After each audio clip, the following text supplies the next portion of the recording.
I need a quick break from work, so we're going to do a quick battery comparison. Now, I know everybody's going to draw attention to it and claim that it was like a drone strike or something, so I'm just going to get out ahead of this. You've probably noticed that I had the kind of obnoxious little skin blemish there. I had that removed yesterday. I was not struck in the face by a prop. If you wanted to see that, you have to see my nose. See? Gross. Nobody cares. And now, back to our regularly scheduled programming. I have the Black Label 1300 milliamp 4-cell 80C batteries. These are available from Indestructible Quads website for, I think, like $18, which is a pretty good price for a Lipo if you're used to paying, you know, 30, 40 bucks for like nice graphene batteries. So my question is, would this work as a decent practice battery? Is it something that we can keep around just in the box, have, you know, 5, 6, 7, 8 of them that we can just throw on fly, not necessarily count on them to race, but something to have fun. So we're going to slap both this and Thunder Power Adrenaline, known to be one of the better batteries out there, on the QQ190, which has the TBS Core OSD, and see if we can get any interesting results between the two of them, whether that be flight time, performance, battery sag, etc. We'll try to do similar flights so that we're not burning the Lipo in different ways on different flights, but we'll see what happens. So to start, we're going to test out the Black Label.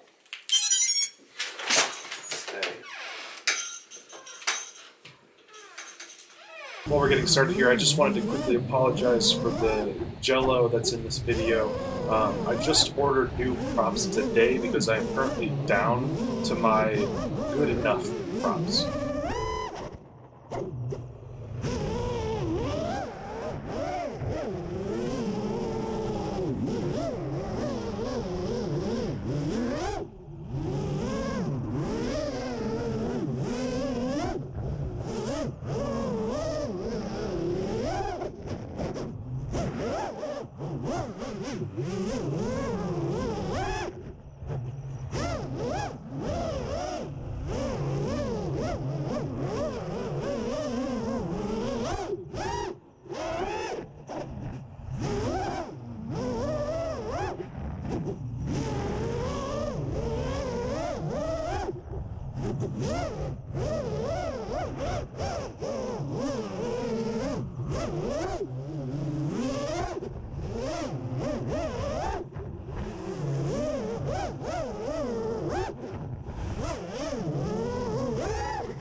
So we just completed a 1 minute and 42 second flight. We landed with the voltage of 15.6 volts, having consumed 433 milliamp hours. That leaves 70% of the battery remaining, and so we should be able to look back at this to see how the when we were flying the quad, if the battery sagged more than what we're about to fly, which is the Thunder Power Adrenaline.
Okay, so heading back up to the bench, we can kind of take a peek at them and see if there's a difference in terms of weight, in terms of build quality, and shape is actually somewhat important for certain kinds of quad mounting these days. So we'll put it here on the bench and take a look. So I just wanted to quickly get each of these batteries here on the bench. Here's our black label. Here's a Pulse 1550 milliamp. So I'm going to kind of put that one to the side for now because it's a different size. Next to the Thunder Power Adrenaline, next to the Turnigy Graphene. Now each of these are different packs, and these are different ones that I fly regularly. You can see that the black label is actually a little bit longer and a little bit flatter. Keep in mind that I've got dual lock on the bottom of every one of my batteries, so they kind of stand a little taller than they should. And then obviously the Turnigy Graphene, which we all know to be huge, kind of stands by itself in terms of size. So if we get the scale out and we look at the black label, as soon as this tears out, bink, it weighs 170.3 grams. Now you take that and compare it to the Thunder Power Adrenaline. If you can get it on here without, there we go, 150 grams. So this is 20 grams heavier, but at, you know, what percentage of the cost? Turnigy Graphene, 178, again, with the black label. This cord is so long. 170. So it's almost the weight of a Turnigy Graphene, which is one of my favorite batteries. This one is very, very well loved. And then compare it to the Pulse 1550 Graphene, which is 192. So, you know, you can kind of take it however you want. This is, you know, it's a budget battery. It's a little bit heavier. It seems to fly all right. One thing to notice is that the XT60 that comes out of it is humongous. It's long. So I bet you if I cut that here and put a new XT60 on it, which I don't want to do, but again, it is a budget battery, you know, we might actually shave 10 grams off of it, which would bring it a lot closer to the Thunder Power Adrenaline. Now, one thing that I thought might be an issue for people is the size, right? So if people are used to the Thunder Power Adrenaline form factor of a battery, then when you take a quad that is top mounted with a GoPro next to it with an antenna behind it, you know, you might not be able to fit this in here because it is, you know, that extra inch longer. So just something to keep in mind when you're looking at budget batteries, is that sometimes they have a little bit weird of a shape. So this is, you know, in the end, that's what the black label is. It's a cheap budget battery that seems to perform pretty well, that has some downsides, but in my testing so far, in the only 20 flights that I've had with it, it seems to fly well.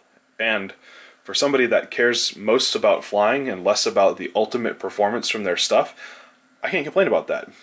Personally, I don't notice a huge difference between batteries. I can take like a zippy compact and fly it against a Thunder Power Adrenaline, and I might notice some difference, but at the end of the day, like, it all comes down to how I fly, and that's the thing that's most important to me, and that's the thing that I noticed the most. So, knowing that, when you look at me saying that I think this is an okay battery, know that I don't know what I'm talking about. Like, I know nothing at all.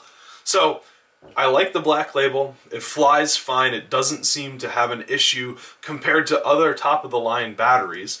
The thing I think that matters the most with batteries is the long-term health. Now, I've only flown this thing for like 20 packs. So if you take that out and extrapolate it out, you know, maybe there's a problem down the road. But, you know, if you're buying a budget battery and you're buying it for practice and it doesn't last 300 cycles, that's okay, I think. So, you know, take it with a grain of salt.